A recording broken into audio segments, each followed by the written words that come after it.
Previously on 2DS Studios. As cool as the red bandanas are, it is a pain in the butt trying to tell them apart. So thankfully, when the 87 cartoon came out, they changed the colors and it's been a mainstay ever since. Yes, including these ones, which nobody likes. Alright, we're gonna save the live action design hate for another video.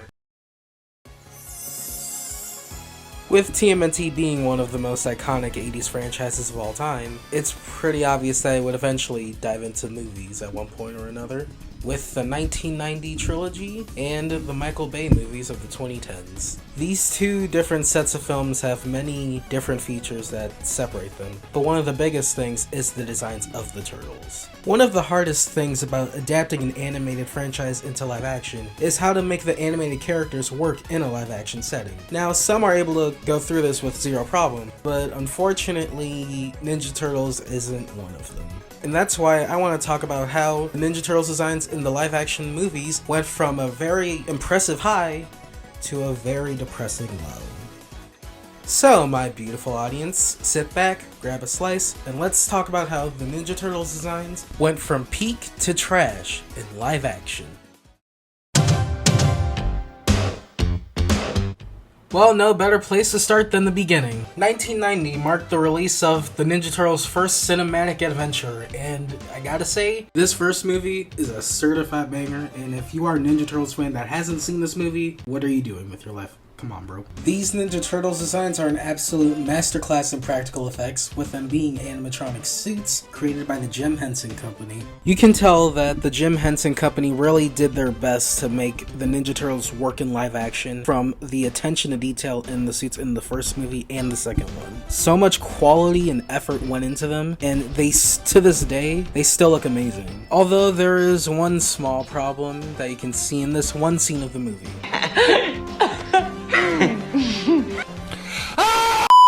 Now hold your horses. Donnie did not eat a human being. That's just the actor in the suit. You just happen to see his mouth. That's really the only one problem with these animatronics, is that little slip-ups like that can happen. Speaking of animatronics by the Jim Henson Company, guess what movie they're currently working on that's going to release on October 27th? Still not sure what it is? Let me give you a hint. That's right, the same people that worked on the Ninja Turtles movies are working on Five Nights at Freddy's. But thankfully, we won't need to worry about the Ninja Turtles getting quirky at night. I think the 1990 movie designs symbolize a lot about what makes the original 1990 movie so good in the first place, with it being a perfect realization of how the Turtles should look in live action. If you ask me, I think these designs are kind of a mix of the original comic designs, but just with the colored headbands from the 87 cartoon. I think it works perfectly because it's like a faithful adaptation of the original Mirage comics, except you can actually tell the Ninja Turtles apart now. A small detail that I noticed about the belts is that Leo and Donnie have a little diagonal slash on their belts, whereas Raph and Mikey have the horizontal belts, which I really like. Plus, their belts look almost identical to the 2012 designs. That could just be a coincidence. It could also be me overanalyzing this because I'm a diehard Turtles fan, but either way, it's a pretty cool detail. Overall, these designs are a solid 10 out of 10. Cowabunga!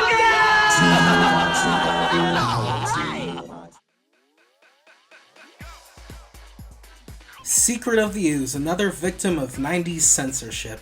Now, hear me out. Secret of the Ooze is actually a fine movie. I actually really like it, but also, man, it's just not as good as the original. They had to censor a lot of stuff in it because they wanted to make it more like the 87 cartoon, which meant that the Ninja Turtles didn't really use their weapons that much, especially Michelangelo, because nunchucks are like illegal in some territories. Plus, they thought that the first movie was too violent. My sibling in Christ, they are the Ninja Turtles.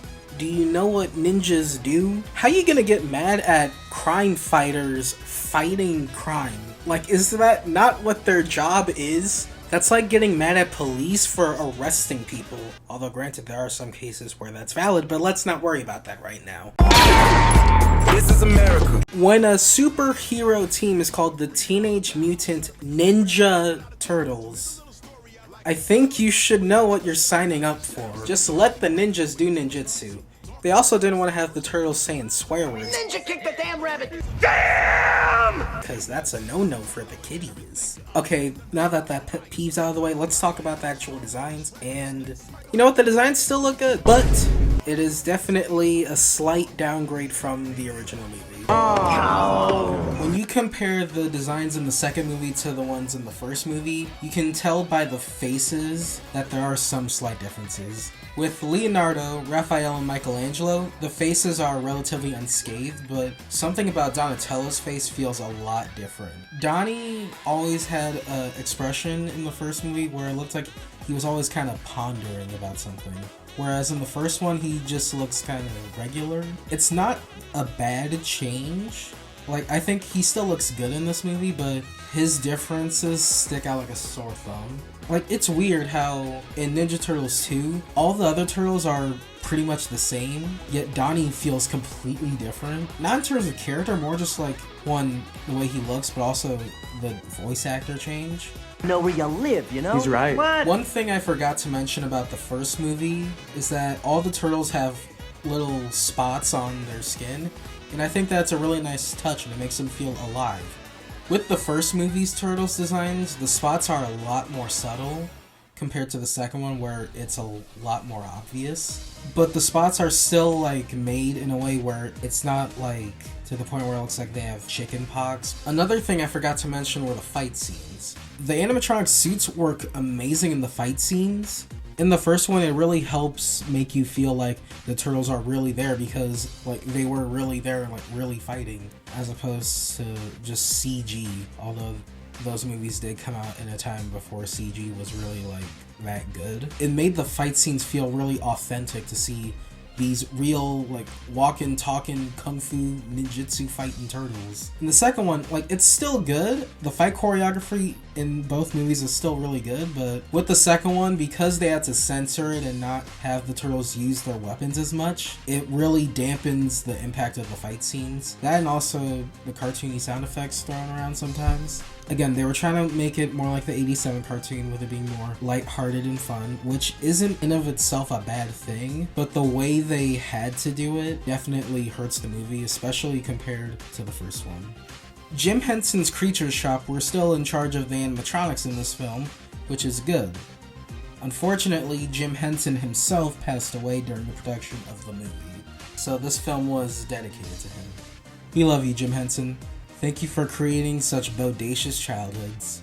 Alright, enough being a negative Nancy, because in reality, I still really like these designs. They're still, for the most part, the same designs that we knew and loved from the first film. They just have a few small changes here and there that you get used to. Also, the performers in these suits knew how to bust a move with the ninja rap. Ninja, ninja, rap, go, go, go, go. Anyways, Ninja Turtles Secret of the Ooze has some solid designs that are worth an 8 out of 10 ranking. Man, give a guy a heart attack!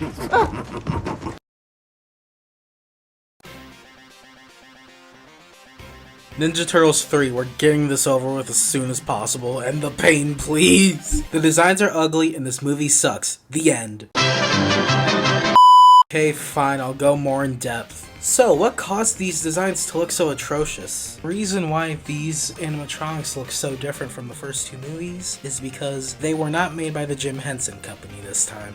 Look, a red flag! The animatronics in Ninja Turtles 3 were done by the All Effects Company. It's such a shame how far these designs had fallen. How about the HIV spots that are supposed to look like the spots from the last two movies? Yeah, remember how I said that the spots in the first two film suits were like subtle and made them look like, you know, actual reptile skin? Yeah, these literally look like someone put cigars out on their skin. Like, what happened here? And the worst part is that the spots are everywhere. It would be one thing if they were just like freckles, then it would have been fine, but like you have all these giant ones. Like, again, it looks like the turtles got like an STD or something. Like, what happened? Oh, bro, I've been trying to talk her into an interspecies relationships for months now. What the actual shit? What? Chill, man. And she won't do it, huh? She can't hold her breath. No, she can't do it. The biggest problem is she can't hold her breath long enough, you know? Hey, yo, what the f***? Well, okay, coming up. Look at that little black kid in the front. Bro is positively flabbergasted. Look at those British looking teeth that they done gave my boy Raphael. Got him looking like he plays cricket on the weekends. Cricket? Nobody understands cricket. You gotta know what a crumpet is to understand cricket. Now, speaking of the teeth, overall the mouths just look so off. In general, the whole head shape is so weird. The nose has like literally no shape at all, so it ends up making the turtles look like they have beaks. Plus, the way the mouths move when they talk make it feel so obvious that they're animatronics. Like, their mouths move like Chuck E. Cheese animatronics, and even the Five Nights at Freddy's animatronics have some life into them. Well, it's probably because they're possessed by dead kids, but let's not worry about that. And I'm still excited for the Five Nights at Freddy's movie, by the way. Now, the bodies themselves are fine. Again, you gotta ignore the hickey spots, but in general, the bodies look okay for the most part. But like, the shells look kind of flat in the front. In the first two, they had a lot more definition, but like, they kind of popped up a bit more. Like, these designs, like, from the neck down are okay, but the faces really ruin them. It honestly, at best, it looks like a cosplay of the 1990 movies, and at worst, it's just a massive downgrade, looking like it was made for a TV show rather than an actual movie. Much like the film they came from, they lack the soul that the Jim Henson Company brought to the Turtles. And with that said, these designs are a 4 out of 10.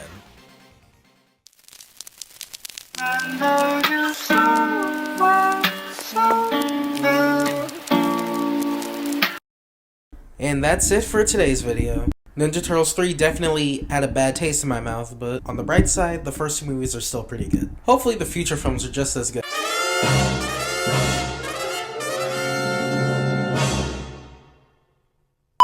Previously on 2DS Studios.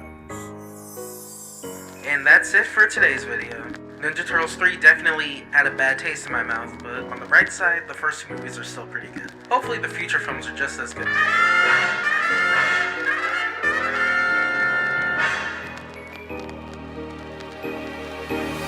It's just a mask. See?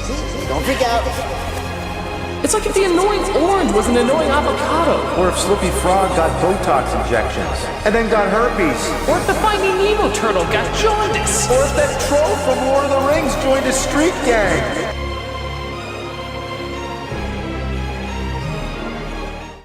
It only got worse.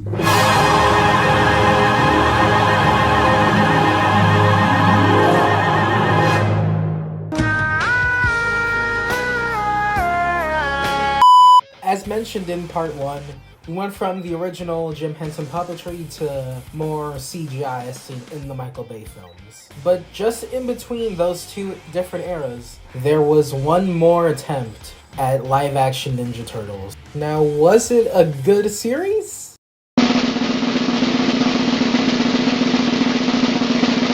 No! Let's just get this over with. Next Mutation is a 90s live-action series created by the people that made Power Rangers, known as Saban Entertainment. All the turtles in this series have sort of unique designs, from at least the faces. Let's start with Leonardo. I think that out of all the designs, his design works the best. Him and Raph have like the most traditional Ninja Turtle looking designs. Leonardo's bandana covers the entire top part of his head, and I actually really like it. It looks really good on him. Plus, the style of bandana is actually really common in the Turtles franchise, not only appearing in the Mirage comics, but also in future adaptations like the movies and cartoons. Although usually this style of headband is given to Raph, it works for Leonardo pretty well. Speaking of Raphael, he has the most regular Ninja Turtles looking bandana and the second best design in the show. But the one problem with his design that I have is that the mask looks very torn up and shredded in a not a good way though. Raph having a more tattered up mask fits for his character and has been done pretty well in other adaptations, but in this one it just looks like he got it really torn up at the dry cleaners or something. Now here's where all the masks get really weird for some reason. Michelangelo's mask looks like a regular mask that covers only the eyes, but it wraps around his cheeks for some reason, like a Mexican wrestler. I don't know why, but also Raph and Mikey have the diagonal strap, and I mentioned it before with the 90s movies. I don't like it when they have the diagonal strap because I feel like it doesn't really fit them. Like with Leo and Donnie, I think it works better because of like the type of weapons they have, whereas with Raph and Mikey, the strap looks kind of pointless. And now wrapping up the Fab Four, we got Donatello, who has the weirdest design. His mask, I don't understand why. Like, it covers almost his entire head except for the mouth part, but then in between the eyes there's just like a gap of green. Like, why couldn't they wrap it around the whole part where it's all just the eyes? Like, I don't know, like Leo's mask, or it is like all just eye holes, but Donnie's eye holes have that gap in the middle. It just looks weird. Why you do this? Now, all the turtles have basically the exact same bodies, except for like a few small details, like the pad colors are the same as the masks, similar to the 87 cartoon, as well as the return of the initials on the belt buckles. However, it's on like diagonal strap part of the belt, which I think it looks good, but I think they all should have had it on the belt buckle just because. Overall, I really want to like these designs because they definitely have more than enough potential to be considered good, but overall certain design choices just look really weird, and it doesn't help that the actual show was horrible. And Venus, we don't talk about Venus. Hey yo, what the fuck? Could have been decent for a TV show, but certain design choices hold it back. Overall, these designs are unfortunately a 4 out of 10.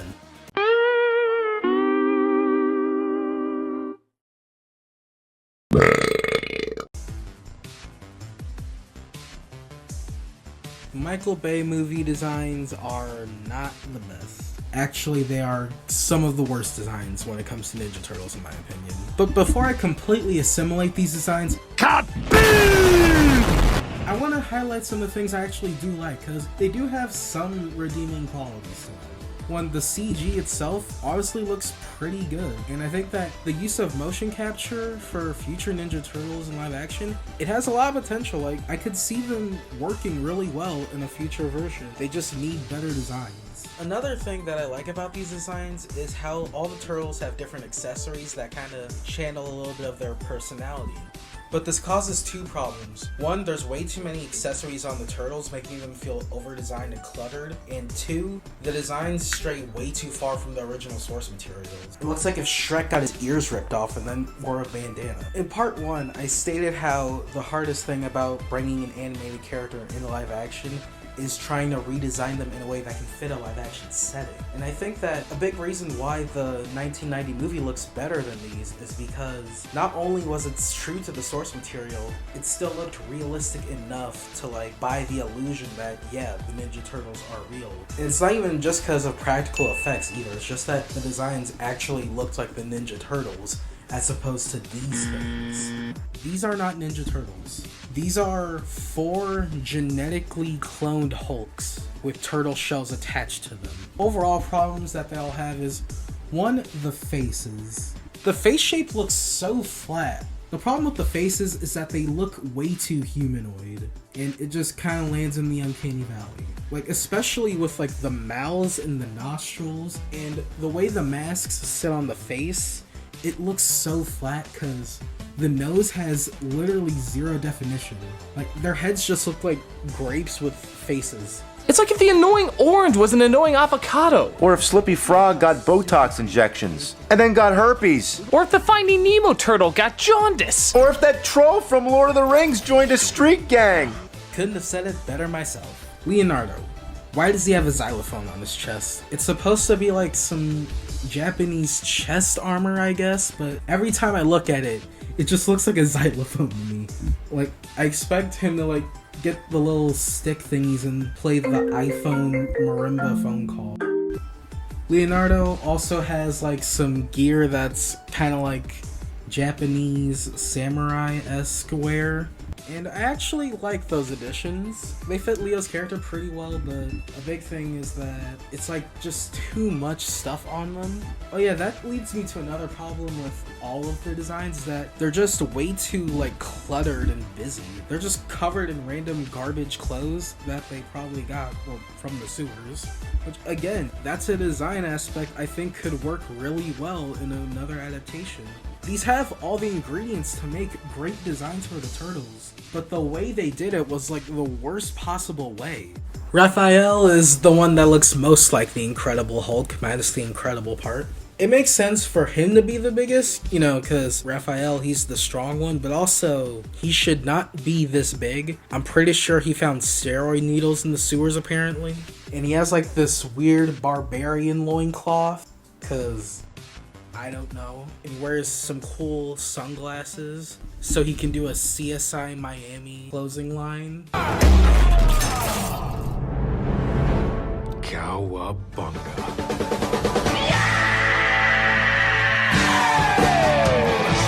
One more thing I'd like to add about Raphael is that he has two traits about his design that have carried over in future adaptations, which are very interesting. One is him being bigger than the rest of the turtles, which is very, like I said earlier, it fits his character very well and would be adopted by Rise. Although I feel like in Rise it works a lot better because in Rise each turtle is a different species, and with Raphael being a snapping turtle, it fits even more because, I mean, have you seen a snapping turtle?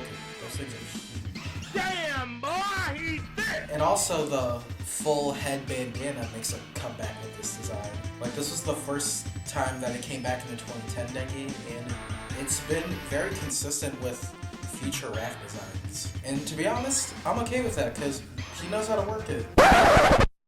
That sounded really sus. Anyways, Donatello, the one with machines. They took that fact to heart when making his design because he is covered in so much like electronic stuff, like belts, to like hold all these walkie-talkies and Nintendo controllers.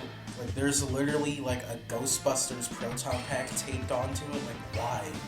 Like, why do you have a Wi-Fi router on your show? Who let the designer cook? Because this is the opposite of cooking. They burnt down the kitchen. Hope you die in a fire! Much like Raphael, these design traits actually have existed in newer adaptations, such as Rise of the TMNT and Mutant Mayhem. Although they very much downplayed the amount of technology on them, so they're not over-designed and cluttered, they actually look good.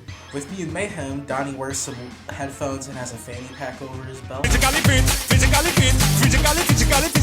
Rise Donnie, he has like a super techie armor shell, and also wears goggles over his head.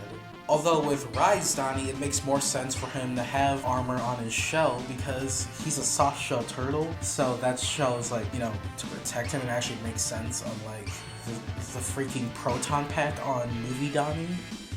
He also wears glasses in the movie, which just make the design, like I said multiple times, super cluttered and just magnifies his super ugly face, and he just ends up looking like a bird emoji half the time. Although they did also carry this over to Mutant Mayhem, and it definitely looks better there. Michelangelo is my personal favorite Ninja Turtle, and if you disagree with me, you're wrong. Nah, I'm just kidding. It's okay for you guys to have your own opinions, and I 100% respect them. I also have your IP address. Back to Michelangelo. Michael Bay, what did you do to my boy? Look how they massacred my boy.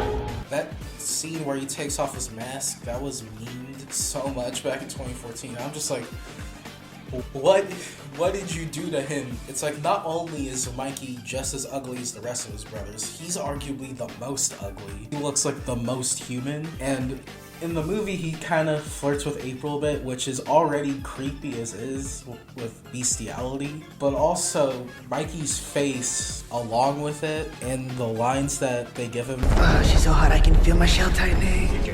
But we can still have adult conversations. Maybe she has hot friends. If it wasn't already obvious with that girl. Dibs. I think Michelangelo needs to be put on a list. The designs for the sequel, Out of the Shadows, not to be mistaken with the video game, they are a slight improvement, but they still look hideous. The base design is exactly the same, they just have some new clothes. You know what they say, you can't polish a turd. And it's a real shame too, because I want to like these designs. In fact, I actually like multiple traits that they have. So many of their design traits could have worked so well in live action. And Rise is proof that some of the design traits can work great in other adaptations, but they just fumbled the bag so hard with both of these movies. And with that, I have to give these a 3 out of 10. Somebody once told me. Admittedly, this ended up ending on a bit of a low note, but I just want to remind you guys that even though recently the Ninja Turtles have not looked the best in live action, in fact they've looked their absolute worst in these movies, we should never forget the highs of the original 1990 movie and even Secret of the Ooze. And on the plus side, we'll never have to worry about Paramount messing up another 90s franchise ever again. SFPD! Meow.